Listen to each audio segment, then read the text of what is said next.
Hey guys, this is Gerard, This is Frank. This is Ray. This is Mikey. and we're My Chemical Romance, and we're here to talk about our new album, The Black Parade.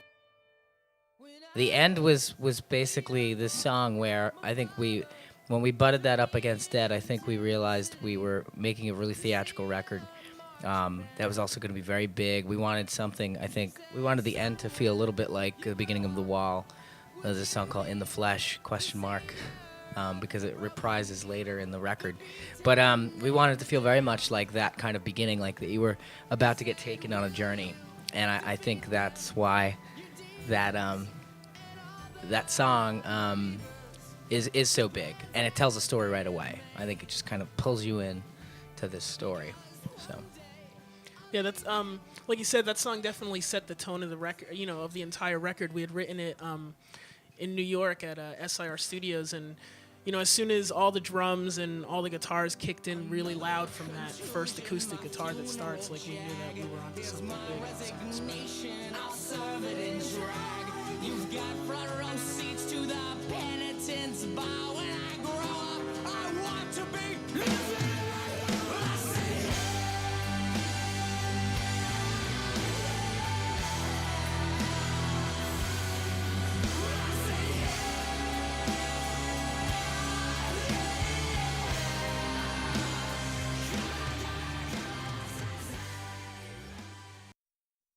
Dead was written probably right around that time too. Yeah, that was written on It's one of the 14. older songs that were written, and it's the first one that it started out as this kind of scathing social commentary, and then ended up being this song that very much fitted the story. I mean, you also notice on Dead, it's got a little bit of a '90s Britpop feel to it, which is kind of intentional.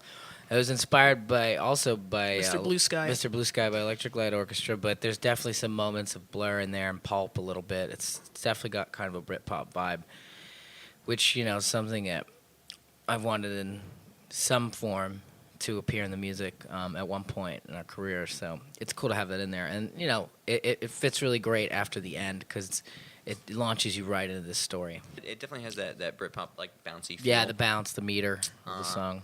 I think then going out of the chorus and into the B section, there was definitely a section we wrote, and it was like almost like a walking bass line kind of thing when it was originally written, and then we kind of talked about what we could put in there to make it, just go into a different world at that point, because Gerard started singing in different character voices and things like that. And I think early on I was the one who was like, I really want tuba. Yeah. And I wasn't sure why. I think it Frank had heard horns, and I think it's because the section almost reminded us of Sgt. Pepper's. Yeah.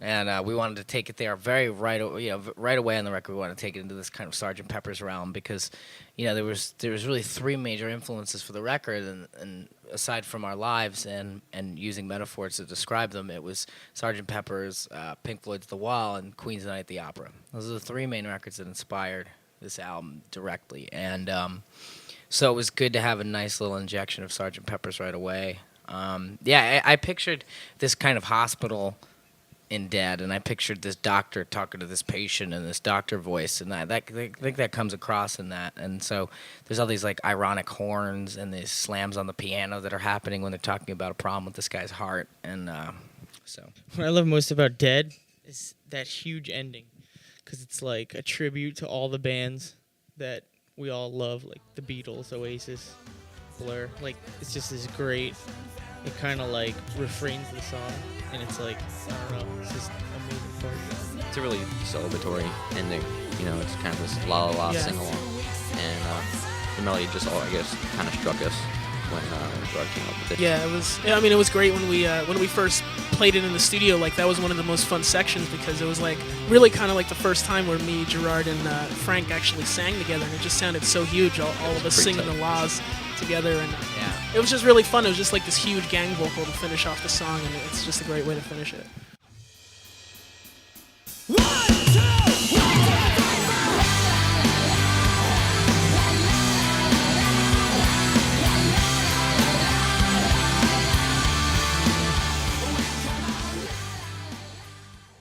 Well, Sharpest, I think, it started out as a vocal melody that Gerard was kicking around for a little while, and normally we can, from knowing G, like, we all know when there's something that he's real psyched about and like really wants to get on real quick, because like someone will have a guitar at that moment and like it'll turn into a song.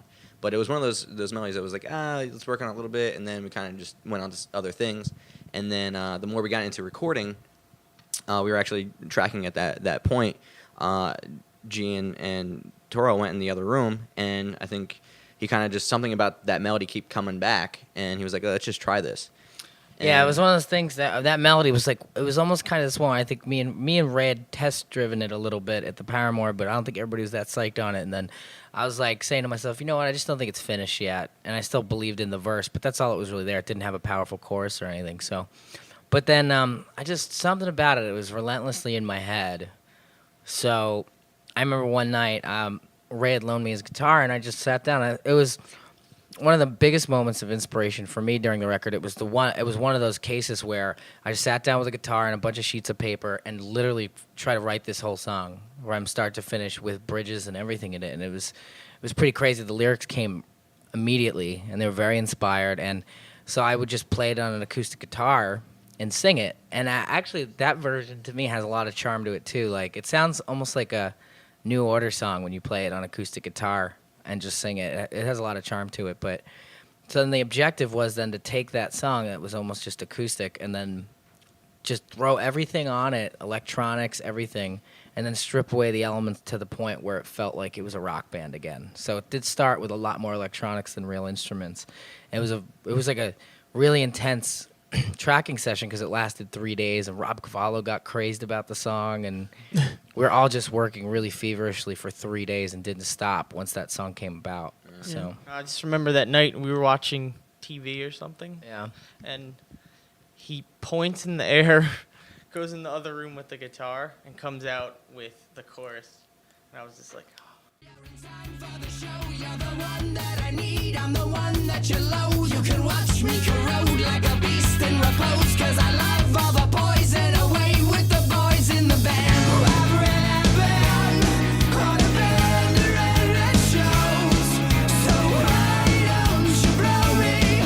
What kills me for the street goes? Giving you a shot to remember. And you can take all the pain away from me. You can say I won't surrender. The sharpest lines I pretend me is to me. We wrote for a while Right. before even starting in New York. We wrote while on tour. I think we started in Warped Tour in the summer.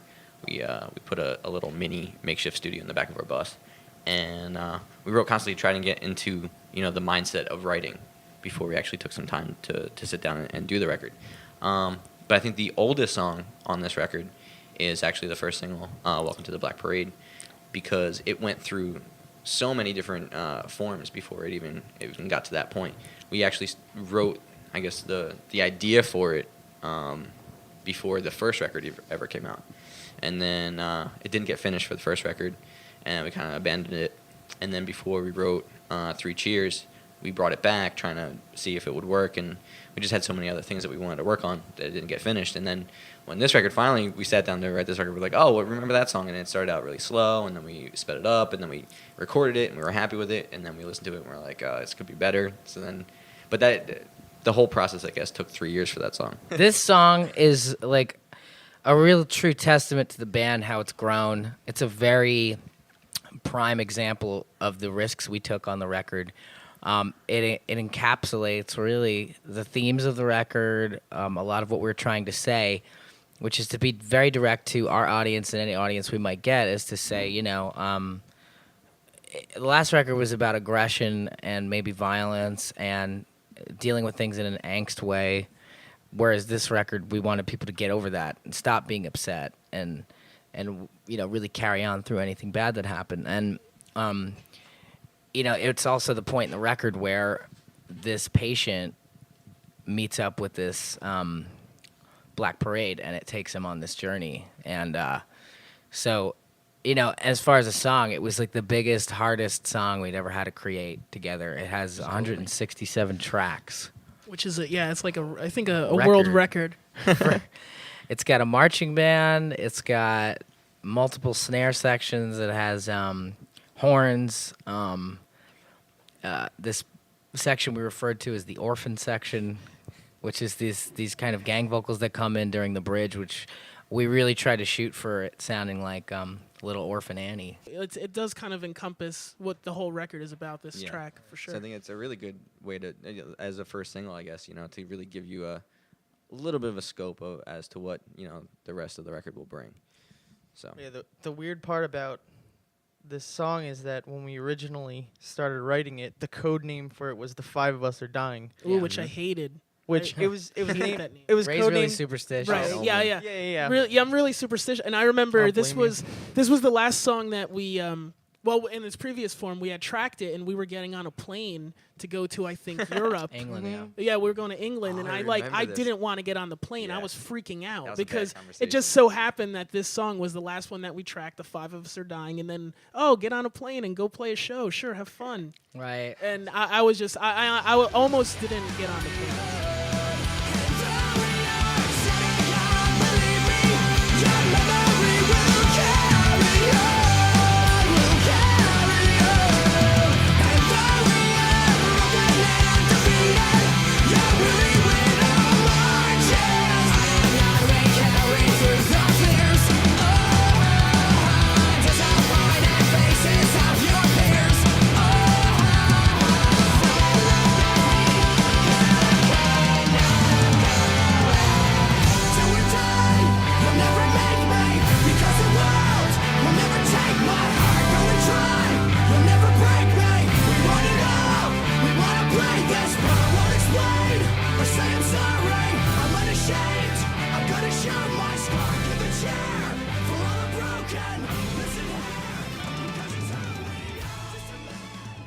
I Don't Love You is the song that follows Black Parade, and that's, I think, was our first shot at really kind of writing something sort of like a ballad, Yeah, something definitely. more relaxed and I don't know, for me, for some reason I keep thinking that it's something that Otis Redding might sing the shit out of. Yeah, I'm really that's why hoping I for that. try to riff on right before that second chorus, just like him. So, it's also another song that was kind of written early on, as well. And, Yeah, that was written on tour too. I think we sound checked it on the Green Day tour while they were all. I think Green Day was playing wiffle ball.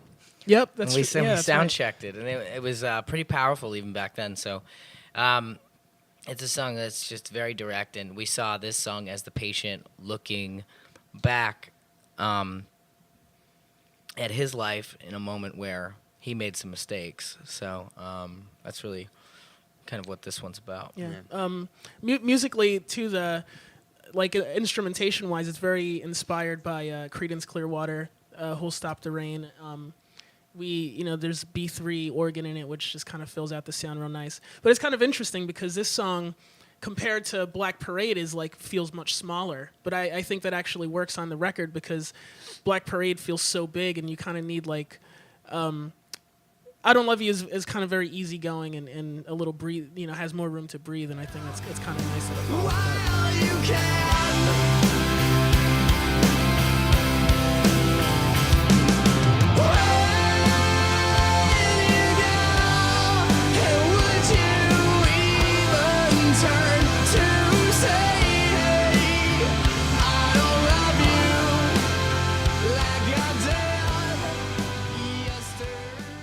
House of Wolves was written in the Paramore house at a dark time in the writing process. I think we were kind of all felt a little spent by just things that were going on, personal issues, and just we really put a lot into writing a lot of those songs, up until that point. And I think we were kind of just at a point where it was like, all right, we need some time to breathe.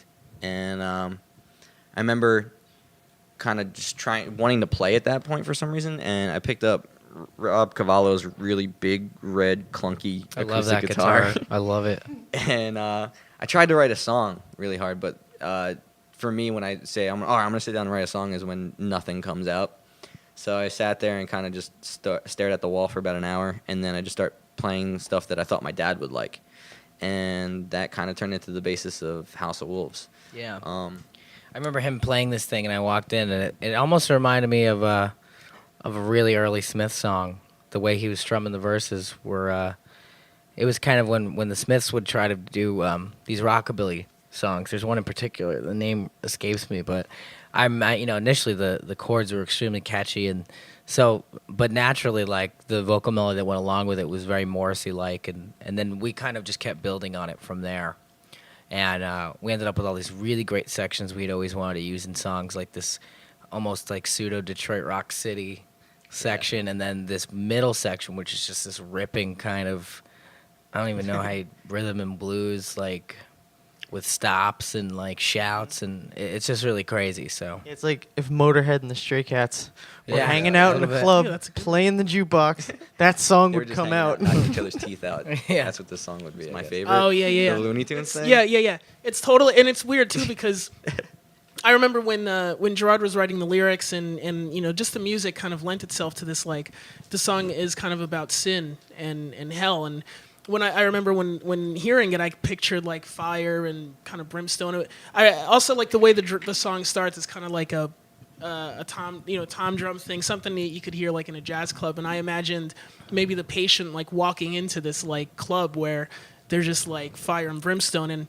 I remembered back to Looney Tunes cartoons. I can't remember the specific one, but there's this one where the character gets like knocked out and he descends into hell. I And think he actually dies. yeah, I can't I remember know of the exactly what it There's is. Yeah. a wolf character who dies. Right, he dies and he goes into hell, and it's this jazz club where this jazz band is playing, and it's wolves are playing the music, and it's like there's fire everywhere, and there's horns here and horns there. We should mention too, real quick, that the record is the tightest concept record we've ever done.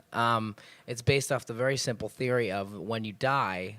I'd always like to believe that death comes for you however you want subconsciously, and maybe it's like a manifestation of a strong memory. So for this character, the patient who's dying tragically young in his 30s in a hospital, his strongest memory is of his father taking him to see this parade in the big city when he was a little boy. So that's why death comes for him in the form of this black parade. So when it does finally get to him, he kind of goes on this odyssey of looking back at his life, looking at other people's lives.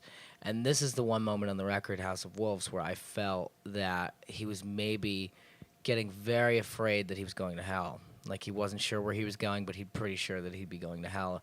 Or maybe he walks into a seedy bar in the afterlife and he's reminded of the wages of sin. That's what I kind of pictured for the song. And I said ashes to ashes, we all fall down. I wanna hear you sing the praise. I said ashes to ashes, we all fall down. We got in our sands for days. Well, I think I'm on a burning hell. Everybody burn a house right down and say what I wanna say. Tell me I'm a nature. Take this to my grave. Tell me I'm a bad man. Gag me like a stray. Answer is arguably a collective favorite. Yeah, that's my favorite song Yeah. by far. I think this is my favorite song that actually I've ever heard. Not even just the songs that we've done. I mean, it's by far the favorite that we've ever done, but I think it's probably my favorite song of all time. I think it's the most emotionally impactful song we've ever written. I think we had gotten to a point as songwriters where it's so terrifyingly honest and in your face that it needs to be, but it garners an immediate response from people. People can't help but listen to the song. They can't help but shut up when it's playing, and that's part of the idea. That cancer affects 1 in every 3 people, and it's something that's affected all of us, and something we take very seriously. And that's kind of why the title had to be so brutally honest. I think people may argue that the title's heavy-handed or that it's trying to get a reaction out of people, and the only reaction it's trying to get out of people is to face the honesty of it. And I feel that the song's actually very empowering. It was, I don't know if it was difficult to write so much as difficult to perform a little bit, but it was a lot of those takes are really just one of the first 3 takes. It was Rob on piano. I was doing vocals live with him. And it was one of the first 3 takes, and it was, Rob always had this saying that your initial takes are the ones you want because that's your first, most honest response. And we then laid the drums over because I felt that in the second verse, when those drums come in, it gives you a sense of hope, which the song really needed. It needed a sense of urgency, of hope, empowerment that I think is in there. And So I think the song was very successful in that regard. It's the most pure form of song. Yeah, it's hard for me to even really listen to it without getting emotional. It's just one of those songs that tugs on whatever that thing inside of you is, and you're stuck with the honesty and the beauty and the horrificness of what he's saying, and I think it's something that, in a good way or a bad way, it strikes home with everyone that hears it. Yeah, I think, like I said before too, I think people could argue about the song all they want, but I think some of the greatest songs ever written have been the ones that people argue about, or the ones that people say, well, they didn't have to go that far, and I think we did have to go that far with this song, and I think that's why I'm so proud of everybody in the band for having the courage to put this kind of song on the record. 'Cause the hardest part of this is leaving you.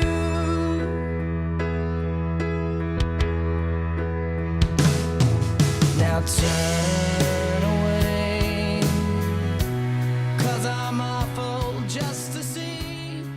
'Cause I'll start off with Mom, and then we can all tell our own stories about Yeah, Mama. I think we all have stories about Mama. We were in this arena in Chicago. I was very almost defeated. We'd been touring a long time.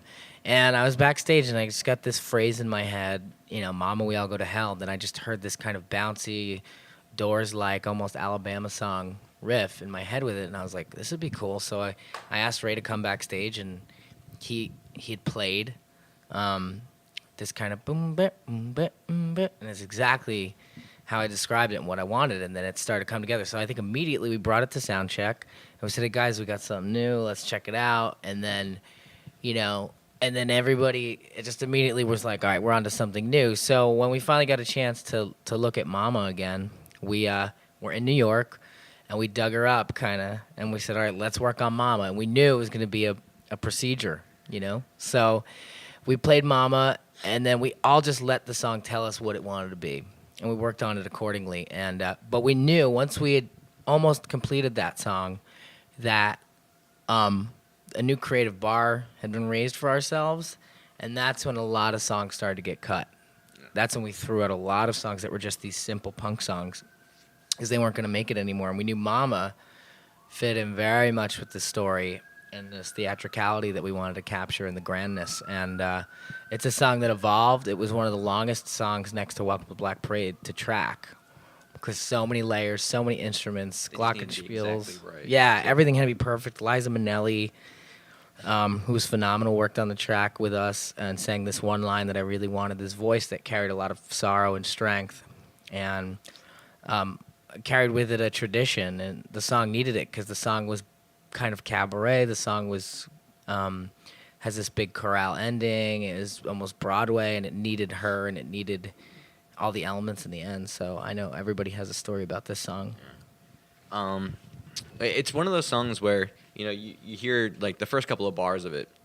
I remember when Ray and Gerard were kind of working on it. It was like one of those things where sometimes they'll come up with something and it's like, all right, this is gonna be a hard one to write to and write with and find an ending, But this one just kind of just kept going, and it was like, I have all these ideas, all these melodies that I want to, I think should poke their heads at this point and that point, and maybe it should just go downhill here and then come back up with this different thing. And it was one of those songs that just stayed in your head constantly, and you'd stay up at night thinking about. And when we finally got the chance to work on it in New York, it really took off running, I think. It was one of those things where we were like, all right, should we pull back the reins on it? Should we let Mama be, this entity and go off? What should we do? And I think we made the right decision and just let it grow into its own thing. As far as stories go, I think this is the most, theatrical, visual song that tells a story that we've ever done. And man, it's one of my favorites on the record. I just think I'm just so happy and proud that we didn't pull back reins on it. It's like one of those magical moments where you're like, oh, it's all these crazy sections, but it doesn't feel like we were trying to pull the rug out from people. So. Exactly. Yeah, that was one of the concerns too. Was like, all right, we get it. It doesn't confuse us, anybody else that just listens to it that hasn't lived it yet, are they gonna get confused? And Right. that's the cool thing, that nobody has said that to me yet. I was Right, like, oh, this yeah. is really confusing. I think, people who, people on first listen of that song really do get taken for the ride with it, and there's never, you just really, really lose yourself, like right off the bat, just from the way the first lines of the lyrics are delivered, like you get taken into the trenches, and you're there with this guy who's scared as hell to be where he is right now, and you're there with him through the whole story. And in that regard, I think it is one of the most successful things that we've done because of that. Because, I mean, you're there, you picture what's going on as he's telling the story. It's pretty great. We all go to hell. Mama, we all go to hell. I'm writing this letter and wishing you well. Mama, we all go to hell. Oh, well, now, Mama, we're all gonna die. Mama, we're all gonna die. Stop asking me questions. I'd hate to see you cry. Mama, we're all gonna die. When we go, don't blame us. We should mention that Sleep was inspired by Yeah, a Toto song off the Dune soundtrack. That it's actually, to me, one of the most powerful pieces of music I ever heard. I think it's called Final Dream. It's about 1 minute and 10 seconds long. It's one of the most emotionally moving pieces of music ever. I'll never forget the night that you guys were like, yo, we gotta write a song that has this feel to it. And I remember coming down one night, I was like, you guys are just up all night watching nerd movies. Yeah. That's exactly what came out of my mouth. And the next day it was like, bang, nerd movie come to life. It just inspired a little bit of the music. But the song was actually inspired by these nightmares that I used to have at the Paramore, which were way worse than nightmares, actually, and way worse than night tremors. It was just like these things where it felt like my heart was stopping. It felt like I was being choked. I wasn't breathing. I wasn't sleeping. I was sleeping like a half hour a night. What I think it's so amazing is, I've always wanted us to write, big guitar rock kind of, driving, something that reminds me of, the early, mid-'90s. And that's exactly what this song reminds me of. And while they're playing it, you could just, imagine, those bands, the bands that you grew up, they Yeah, were Pumpkins, heroes. Yeah, for sure. Smashing Pumpkins. It like Frank had mentioned earlier, it was during a very dark period when we were writing this record, and there were some emotional problems, and it was the culmination of every stress and fear I had, just wrapped into one song, and it's very much about fear and really just a desire for peace, and musically, I think it's the most epic thing we've ever captured. Rob devised 2 new guitar tones for this song. One is called Black Fire, the other is called Nemesis. Nemesis, which is the greatest guitar tone to me ever. It's so punishing and large. As soon as he developed it too, I think Ray hit a chord and one of the walls just fell down. I think so, seriously. There was some kind of makeshift wall we were using to close in some sound. I think Nemesis knocked it over. Crumbled So under the foot of Nemesis.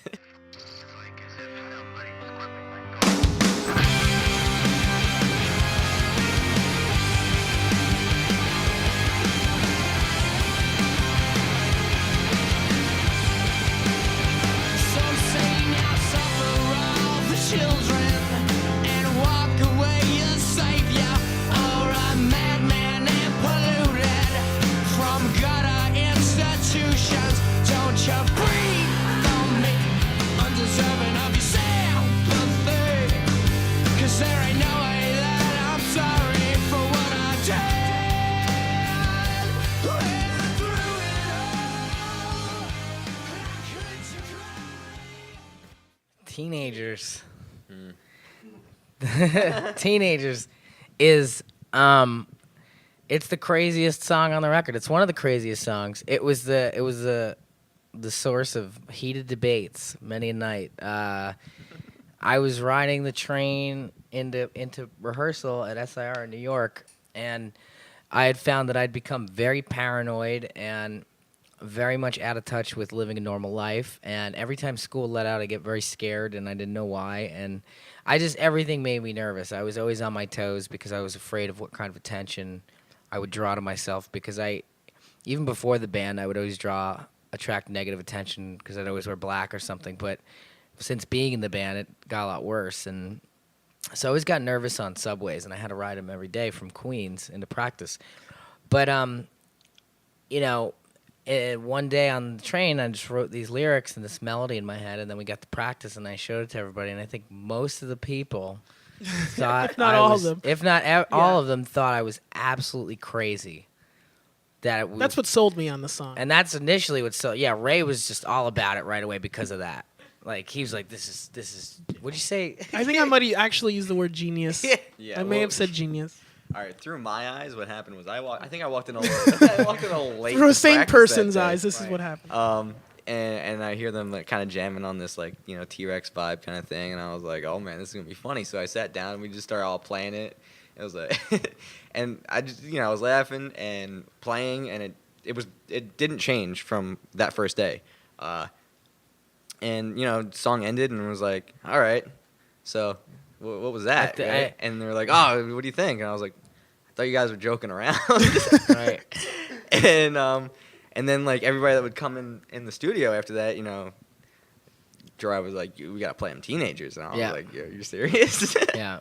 But it was one of those things where like I think that everything changes once you really listen to what's being said, and you really have to really pay attention to what Gerard's talking about and what he's singing about, and then it ties everything in, and it really is a very serious song, and I think it's really important to for this band and for the record. We needed the lyrics to really drive the point home we were trying to say. I mean, it's a very important song because it talks about how teenagers are engendered to violence and how they're watched over and how they're over medicated and how they're a group of people that they feel that a lot of them are made to feel like they can only solve their problems with violence. A lot of them are made to feel invisible, and this is a song that addresses a lot of issues about kids lashing out against other kids, lashing out against society, and it worked. It was one of those things it's like, oh, it's almost crazy enough to work, and it does. So we're all really proud of this one. I think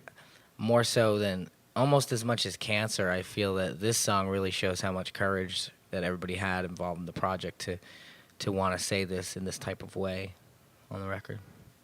As long as someone will bleed, so dark in your clothes, I'll strike a violent pose. Maybe it'll leave you alone, but not me. The boys and girls in the clique, the awful names at the stick. You're never gonna fit in much, kid.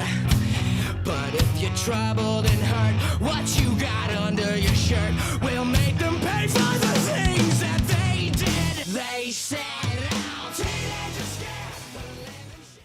Disenchanted was written when we were supposed to be practicing for our last headlining tour.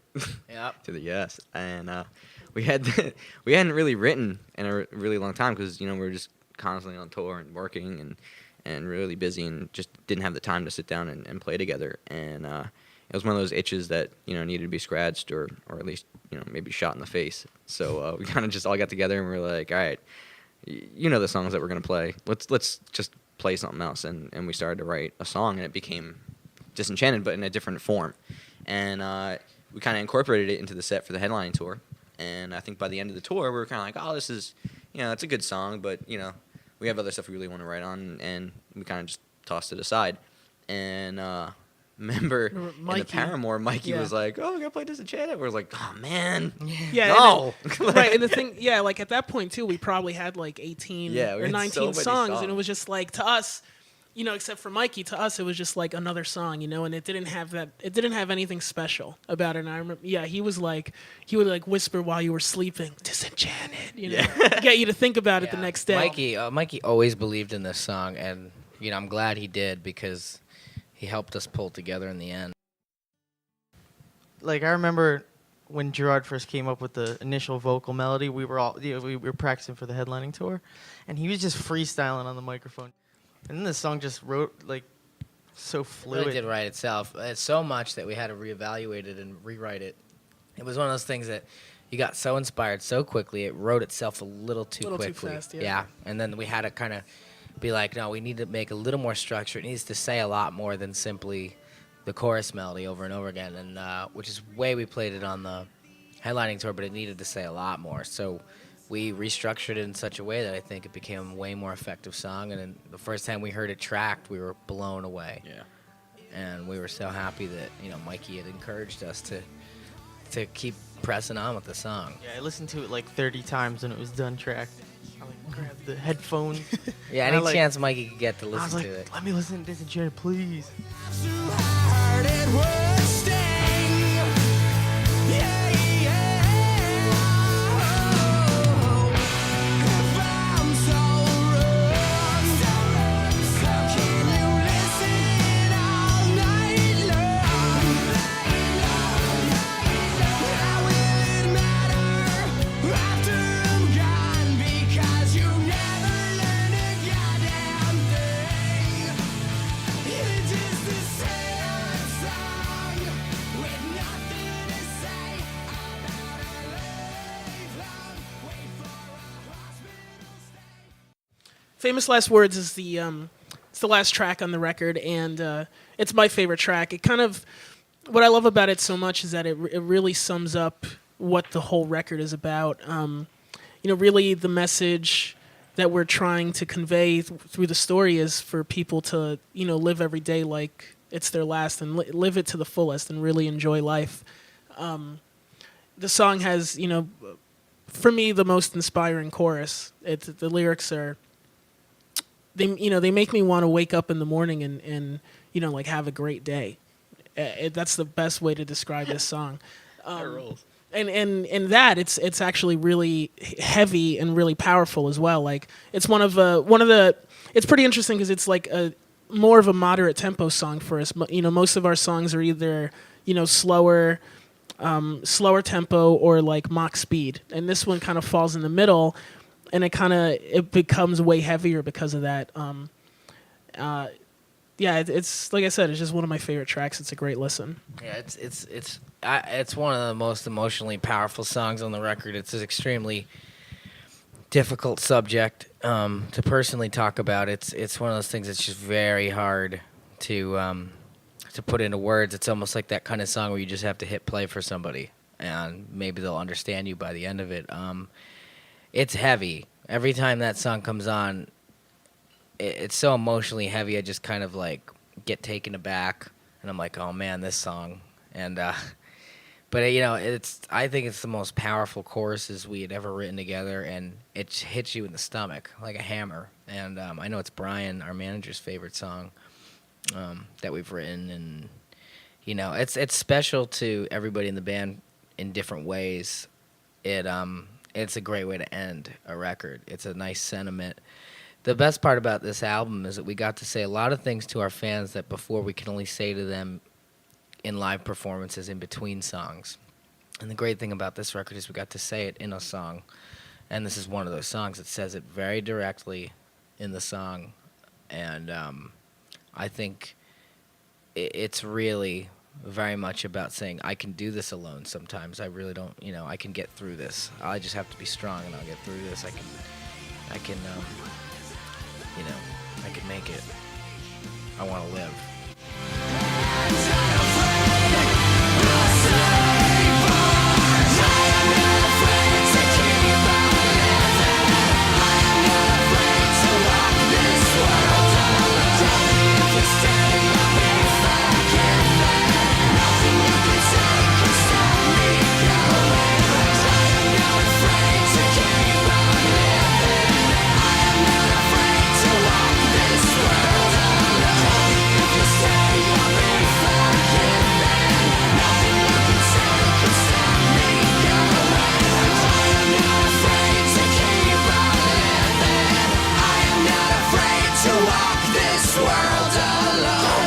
Stay, I'll be forgiven. Nothing you can say can stop me going home.